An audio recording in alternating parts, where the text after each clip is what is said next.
Hi, my name is Katie Huemer. I am 24 years old. Today's date is September 18th, 2015, and the location is Sacramento, California. The relationship to my partner, Elaine Whitefeather, is she is my mentor and teacher and truly the most inspirational person in my life. Thank you. That was really nice. I'm Elaine Whitefeather. I am 63. This is September 18th, 2015. We are in Sacramento, California. Katie is my youngest student. I am a teacher to her, a mentor to her, and just coincidentally, her boss. All encompassing. Right. I'm just so happy to have this chance. As I said to you the other day, at 63, it's really important for me to pass on stuff. And it's also really important for me to talk with younger people about what's going on in their lives. Because when you get to be this age and you move on, you kind of forgot what it was to be 24. So I thank you for wanting to do this with me. So let's go for it. Okay. Well, then thank you for inviting me. No worries.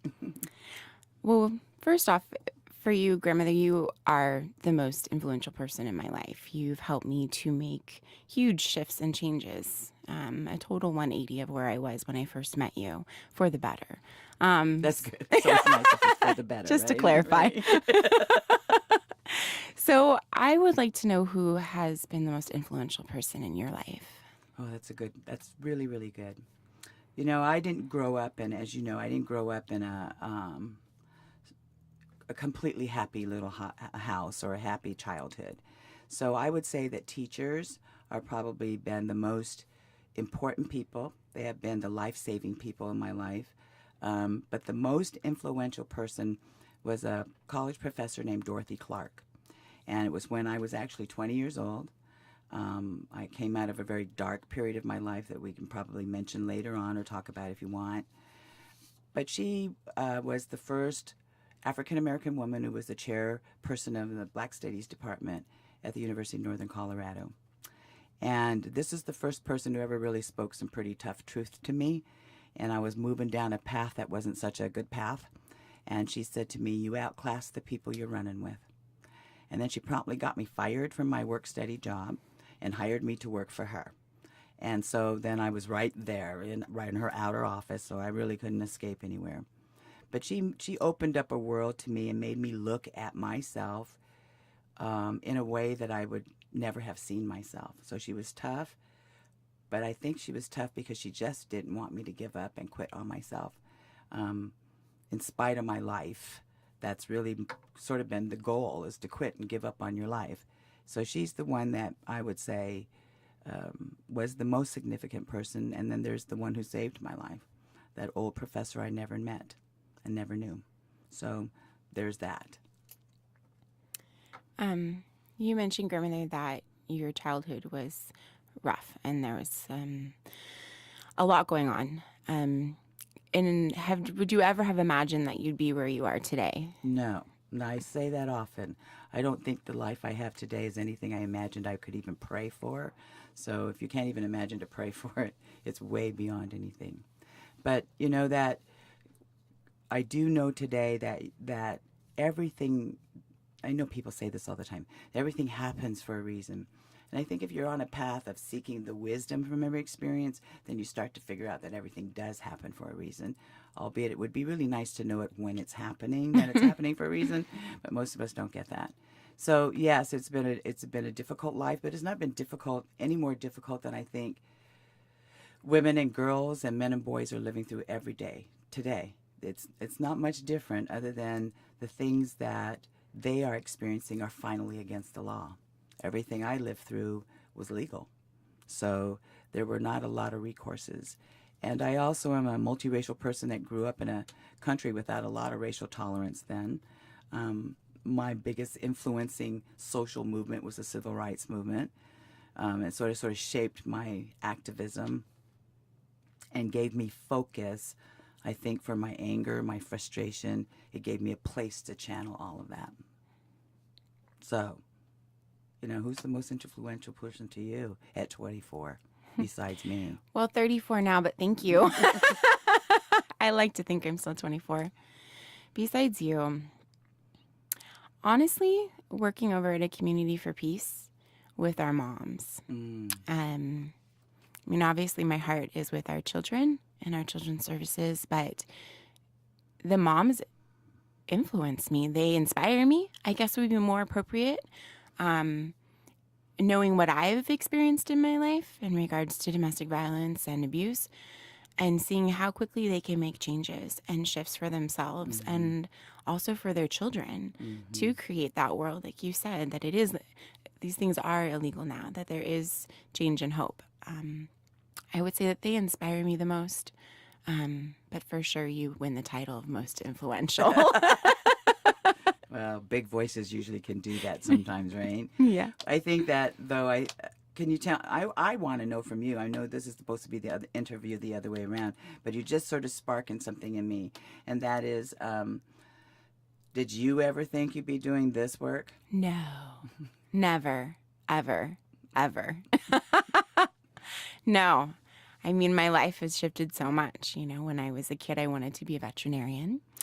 And, but then people told me you had to operate. So that kind of put up, changed my path. Thing, right? It's the blood stuff. It's really hard. And then, as I just shared with you recently, I wanted to do interior design and create spaces and then sort of follow the outside influences of others, you know. And then when I started working with children, I thought for sure I would just be a director somewhere running a program or teaching college or doing something like that. But my passion really is the hands-on work and our kids who have been impacted by domestic violence. I mean, they're such the mirror of myself, and there's been so much healing in that. But I never, ever would have thought that would be where I am today. Yeah, I don't think any of us ever choose this work. I think the work chooses us.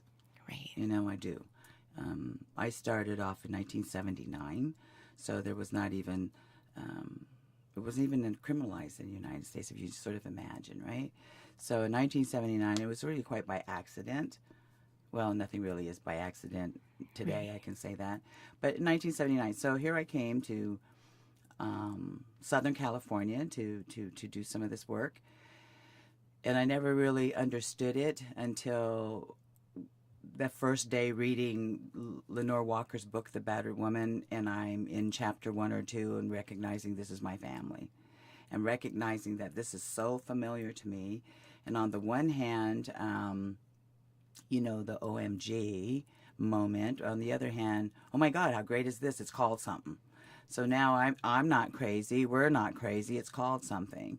And once you identify that, then I knew that that kind of knowledge and that kind of information would be so important. And then I just have been in it. I've just been in it for all these years since then, watching things happen, watching the laws come, watching the policies take place, looking at how we've developed ourselves through the process of this movement. But I think the most rewarding part of it is that it's survivors who started it. And so then again, it affirms for me that nothing is ever wasted in your life. And I really do think the Creator wastes nothing of your life if you allow yourself to be used in that way. So, and then just doing domestic violence work throughout the world makes it a different focus wherever you go. But it is interesting to me that women always are impacted the same. It doesn't matter if we speak the same language. It doesn't matter what our generation is.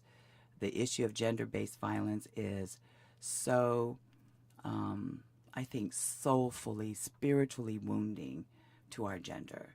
And so I wish I could say I'd live to see the ending of it, but I'm happy that we're working with younger women like you and our next generations, and I'm really happy that we are leading the way to really using our voices to help our world understand the impact of everybody's story. Everybody's got one. Every single person in our country has a story. And those stories impact us. And we maybe are not a nation that tells them stories too often. So how lucky for us we're doing it right here. Exactly. But if we would do that, I think we could bring a little bit more compassion and understanding to our world. And I think we could all make it better. That seems sort of idealistic, but I guess if you don't have a broad vision like that inspires you, then you don't know why you're doing what you're doing. And you can't keep doing it for 30 plus more years, you know? Mm-hmm. How do you think, Grandmother, what do you think is the way to make those changes? There's so much universality, you said, in the stories of women, but speaking up and using our voices is the key to get these stories to be known. How do you see that making the most impact and change within our world? Well, there's a couple of things. Number one, women are natural storytellers, so we just like to chit chat. So, you know, as long as we can gather ourselves together and create an environment where we can actually tell truth to one another, you know, domestic violence and family violence and even sexual assault, gender-based violence is a social issue. So we're really talking about social justice. And social justice, if you think about just me, and my personality and my life and my life's work, I think they're synonymous in that way. I don't think I can separate myself from this issue of social justice. So I think if we understand that it's social justice, that means it's everybody in our society. And we have to first tell truth. I think we have to be storytellers. I think we can't be afraid of sharing what has happened, but mostly how it's impacted us. And to describe that suffering, not just the incidents of things that happen. So I think storytelling is number one. I think we have to create environments where truth can be told. So wherever you put women together, if we can create that and we make no topic off limits, we get a chance to unload our hearts a little bit. And then we find out we have a lot more in common as human beings in our suffering than we do thinking we're different. You know, we may have different causes for the suffering, but the pain is the same. And the kind of help we need from one human being to another human being is the same. We all need to know we matter. We all need to know that we're understood. And we need to stop expecting it to come from just certain people. There's a whole world of people who actually care. Weirdly, I never believed that. But I would say in the last 25 years, I've come to know that's true. There's a lot of people in this world who actually care about human beings. I don't think we spend enough time in our media. I don't think we spend enough time in our society pointing out the really, really good human beings we have, the really, really good Americans that are doing their very best every day, like you all do, just to reach back and help somebody. So telling the truth, creating a way for all of us for us to move our attention on what's working in our country, what's working with humanity, where we're headed in a positive direction. I think we have to do that. And then lastly, we really do need to get an equal rights amendment in the United States. I'm sorry, but you know I harp on it all the time. But we really do need to have an ERA because it was legal for women to be second-class citizens in the same way that it was legal for people of color to be second-class citizens. You had to pass a law, an amendment, to say that that's not so anymore. We've done that with people of color to some degree. We have not done that with women yet. And so that makes me, so frustrated and angry that we can not have rights, our voices on how we're going to talk about how our bodies want to be treated.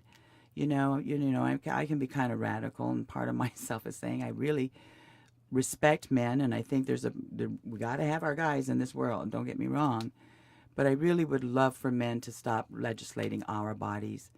And in the same way, I know that they would not like for us to pass legislation about their bodies, And I think if we could just be a little bit more respectful gender to gender, when human being to human being, that would just really go a long way. So I'm pleased that at Community for Peace we've sort of brought that philosophy. I hope it spreads. I just hope it spreads, So laws and accountability, and then just really looking at what caused this whole thing. We have a big power imbalance. We have to go to more shared leadership. You can't have one person at the top. That one person at the top cannot know everything, will not have strengths that a holistic leader needs to have. So I like the way we have a dual shared leadership model. Robin has the strengths that I don't have. I have the strengths that she has. We have created our mission and purpose of our jobs based on our strengths and try to put everybody on our team in the same position.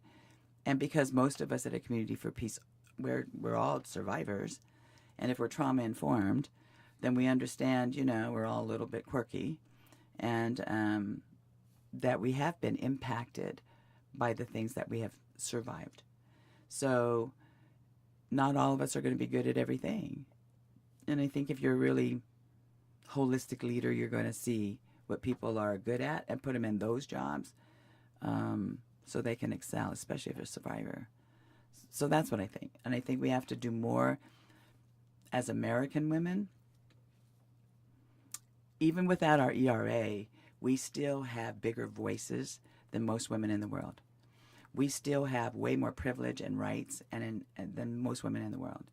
So as American women, all of us, no matter who we are, what age, what our orientation is, all of us American women have to start standing for one another, and I think for women across the world. When we start using the power and influence of what we have as a culture and a country, we'll start making systemic change too. So we can't wait for someone else to speak for us. We need, it's what my grandmother used to say, if the Creator gave you a voice, what you doing with it? So it's sort of that, our responsibility too. Don't let somebody speak for you. That just made me think about the name, A Community for Peace. Right. And how you always say that community is communication and unity. Correct. Was that the inspiration for the name change of the organization? Well, the name change came because, yes, partly it is that. It used to be called the Domestic Violence Intervention Center. And I think, did I ever just even tell you the story about how we even came to be a Community for Peace? Did I ever tell you that? No, please do. Okay, so it's sort of a weird story. It kind of goes back another way. So part of my journey of healing was reclaiming all of my cultural and ethnic heritages. So I wasn't raised knowing much about my native heritage. When I was in Hawaii 20, 30 years ago, I had a really great teacher, a kahuna, who sent me back to the mainland to say, you need to reclaim your name and your heritage so that your healing will come back to you. So Whitefeather was the name I reclaimed. That was my family story. And when that happened, I began to understand life through storytelling that comes in a native way, right? So part of how my teachers taught me is when you can tell stories using creature beings and you can use stories, you can convey what's really happening with human beings. So when I started doing these women's groups 30 years ago, I used stories. And this story is called How the Fear Callers Became the Pathfinders. And it's essentially a story that speaks about how our fear is always seeking a way out. Nobody wants to live in fear. And so the story sort of goes like this, like if you just sort of imagine rabbits as being sort of the prey to every predator that you can imagine in nature. So the story sort of goes, there's a nation of rabbits, and they come together, generation after generation, of just knowing that they would be slaughtered and killed, and these just being the prey to everybody. And there was a lot of conversation among the rabbit nation about how they're going to deal with this issue of always being targeted and being the prey. So there was some talk around how maybe we can produce more rabbits and we can outnumber every predator in the world, then we'll at least survive. And there was another discussion that, well, maybe what we should do is just create better hiding places. And if we have better hiding places, then our predators wouldn't find us. So as I'm thinking about this story that I'm writing and I'm telling, I'm also thinking about my own childhood and how much fear I lived in and how much I was looking for a place out and a way out. So as the story continues, there's a pregnant rabbit, and she's making a prayer. And her prayer is that these children that she's pregnant with would be born into a world where those two options were not there. We're not hiding in fear or trying to overpower a predator. So she was praying for a path of peace. And in the story, it continues. She fell into a dream time, and met a spirit guardian wolf. She shared the dream and prayer with the guardian wolf, which, scarily is the main predator to a rabbit. And the wolf said, you know, if you would just go to this council of elders, it is the wolf nation, but you'll have to face your fears to do it. They will guide you and teach you how to prepare the next generation for this community of peace, this nation of peace you're praying for. So after the Dreamtime story, she wakes up, she's in labor, she gives birth to 9 rabbits, half of them are girls. So she always talked about this vision in her prayer all during the time that these little rabbits were growing up. And the ending that the wolf spirit said to her is one day they will get to a certain place where they will start to hear the howl of the wolf. And you're going to have to let them go because they're going to follow the call of their spirit. And so that day came, these 4 or 5 female rabbits heard that wolf howl and moved toward the wolf nation. There were rabbits that came from all directions at this one auspicious time. And all of these young rabbits learned a path of peace. They learned how to take responsibility for their thoughts, feelings, and actions. They learned how to train their minds, their hearts, and their spirits. They learned how to heal the fear of generations that have been passed on of we either got to fight or we got to hide kind of a situation.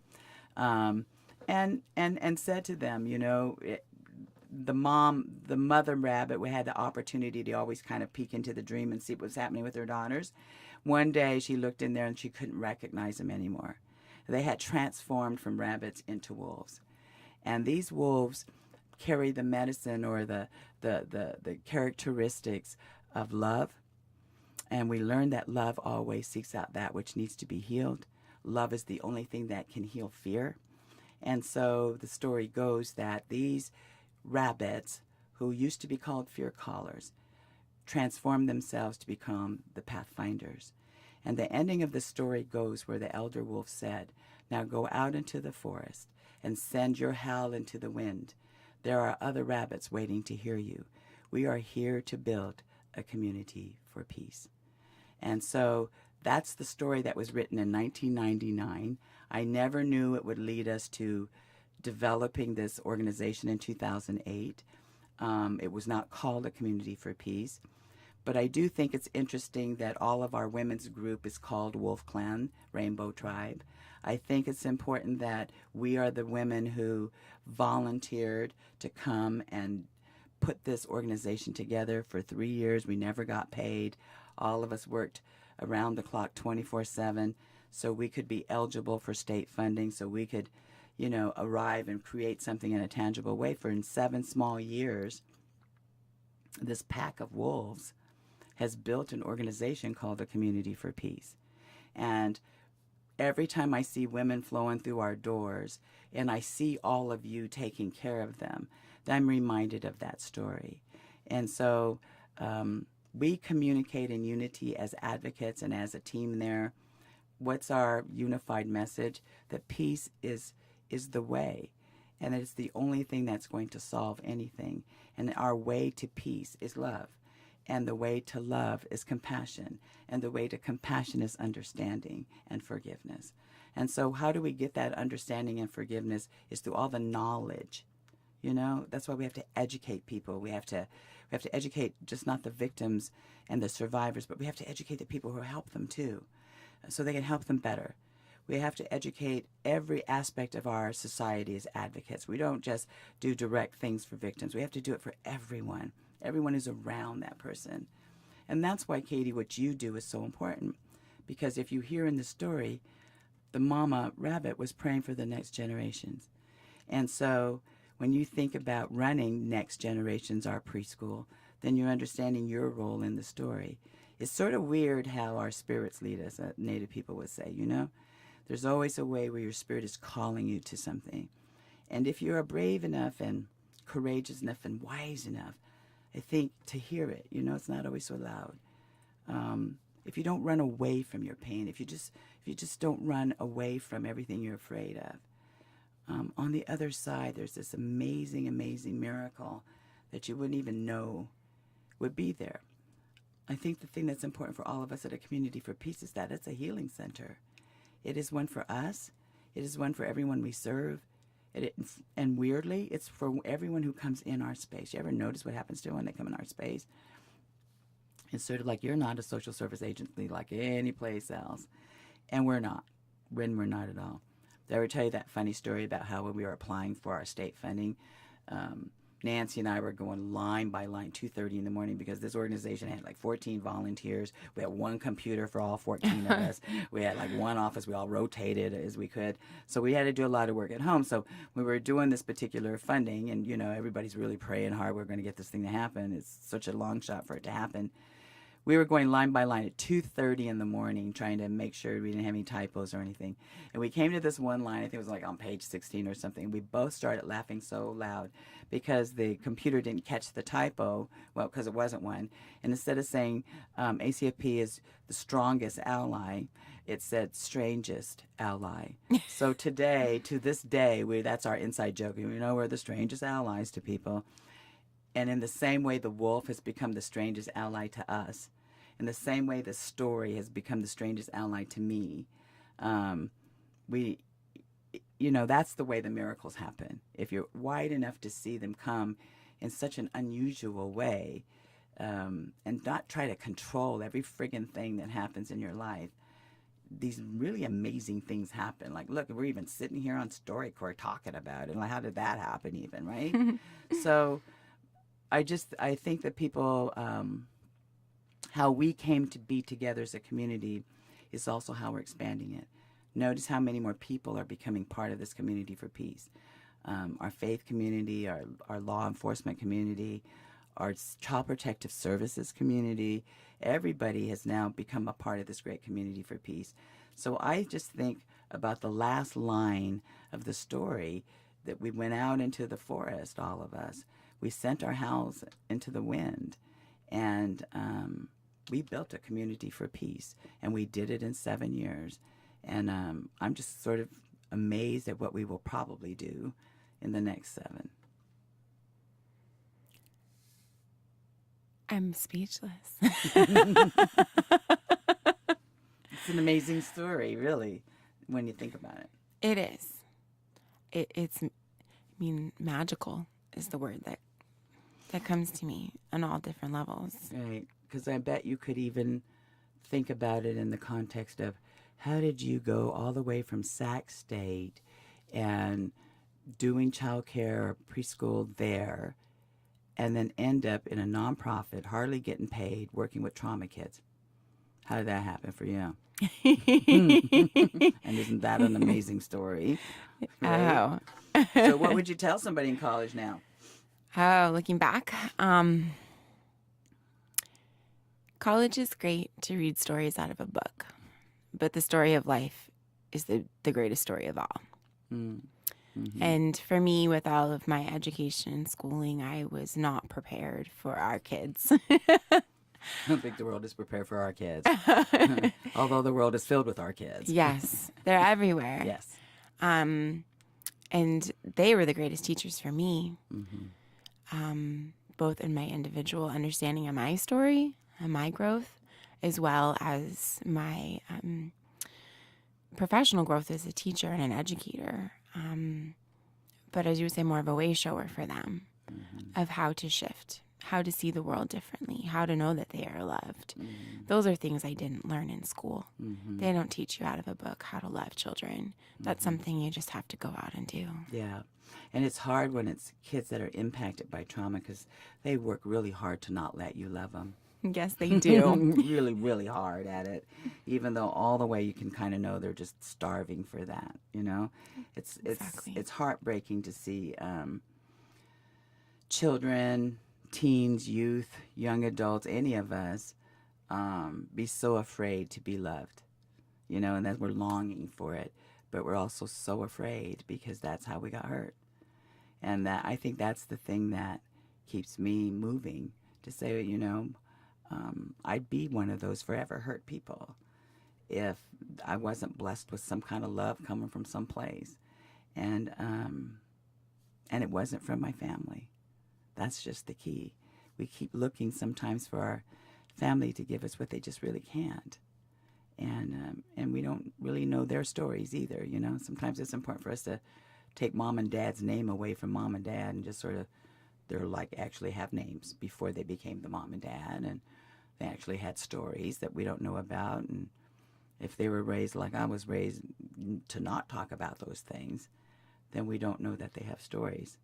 And I think we just keep perpetuating what our parents couldn't do and taking it personal instead of that's the best they could. When people say that, but I don't know that people really mean that, know what they say. You know, you can't get what can't be given away. If you don't have it, you can't give it away. So those kids remind me, the moms remind me that they're really hunting for love, but they're also afraid to get it. Can you talk about the first time you saw your parents as people with names? I can. It actually began on the journey with my teachers as a way to heal. And so I could stop taking it personal. So it actually, when I came here from Hawaii in 1990, I came here to Sacramento. Sacramento to me means the sacrament of healing. Where the rivers meet together, water is always very healing. So Sacramento is known as a good healing place for people who come. When I came here, my parents were here. Then I thought to myself, I got to start seeing them as human beings. I'm old enough to start to see that if I've had a story that I didn't talk about to them, they must have a story too. So when I began to think of my parents as John and Michi, not mom and dad, then I saw my mother as an immigrant who came from Japan, non-English speaking, who was like 10 years younger than her husband, pregnant after losing a child already.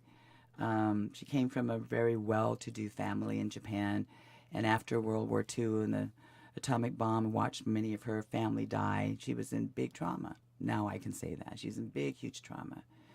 And then who would be brave enough to leave your culture like that without speaking any English, and then plus be on a boat for like months because it wasn't like into airplanes? That was probably got to be the worst. And then come here and not be well received, you know? She was not well received from my father's family at all. And it was right after the war. It's like tremendous hatred for Japanese women and Japanese people. My father, on the other hand, when I look at John Q and I see him as one of 9 kids and growing up at 1919 in this world, who's part Native and never could own that heritage, it was scary for him to be Native. My dad was in the Army when he was 16 years old because he was huge. He was 6'2" and he could pass for being 18, but he wasn't.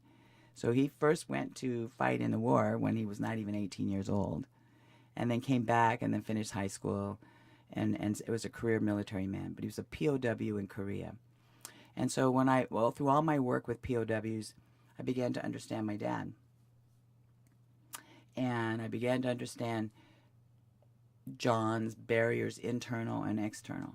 And as I look at my own trauma, I can see how he coped is a lot how I coped.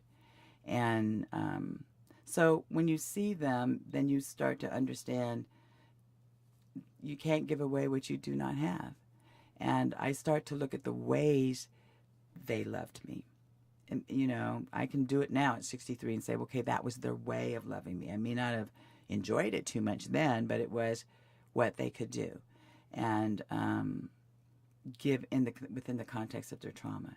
So that's just like my hint to everybody, you know, step back sometimes and understand they got first names and they got stories. And it's sort of what I said to you the other day.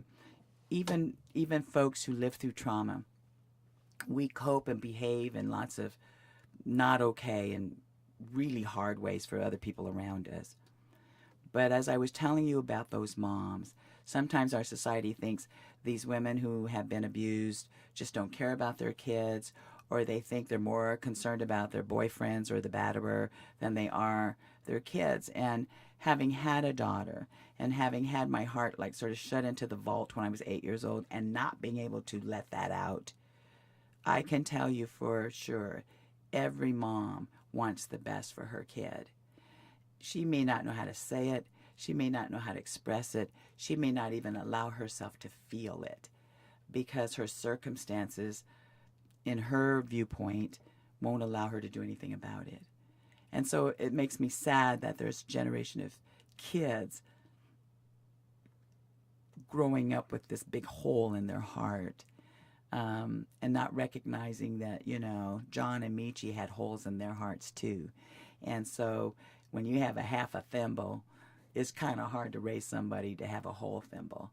But I just will recommend that to everybody. See your parents as human beings with a story.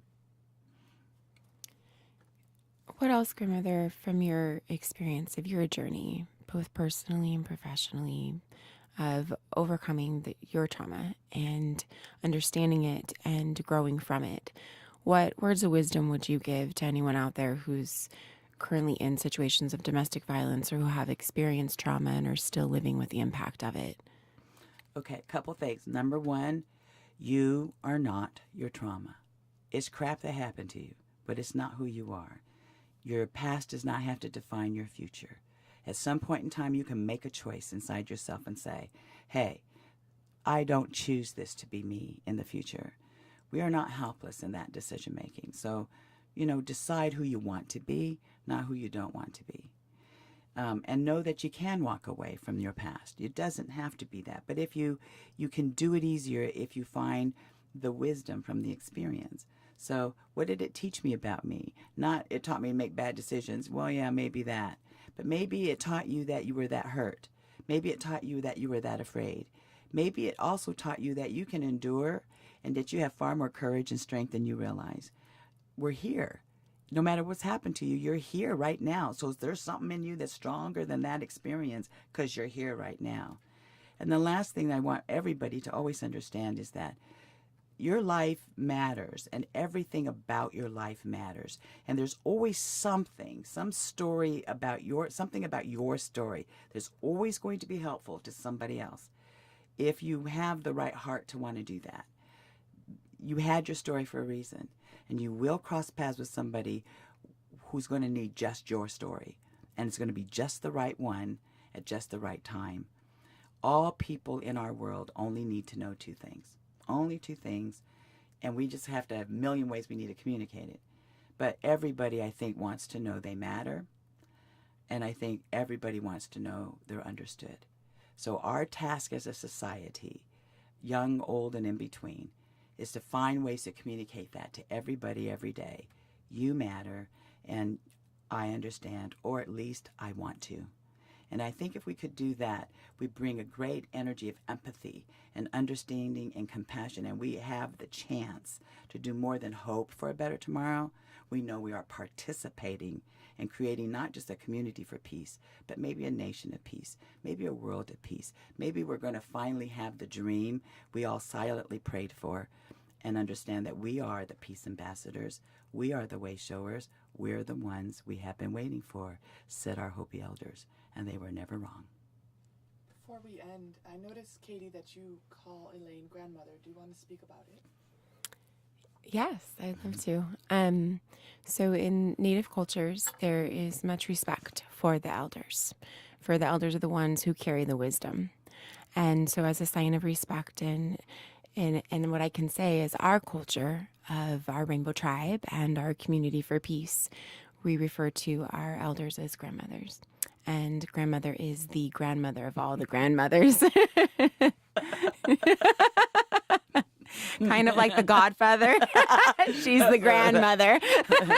It was always my intention to help mainstream American women lessen their fear around aging and to understand that you have that to look forward to. On the other side of menopause, ladies, watch out. These are the women who change the world. Thank you, grandmother, for sharing some of your story and your heart and your voice with us today. You're most welcome, and I thank you for wanting to hear it. The nice thing and the most important thing for young people is open up your heart and listen.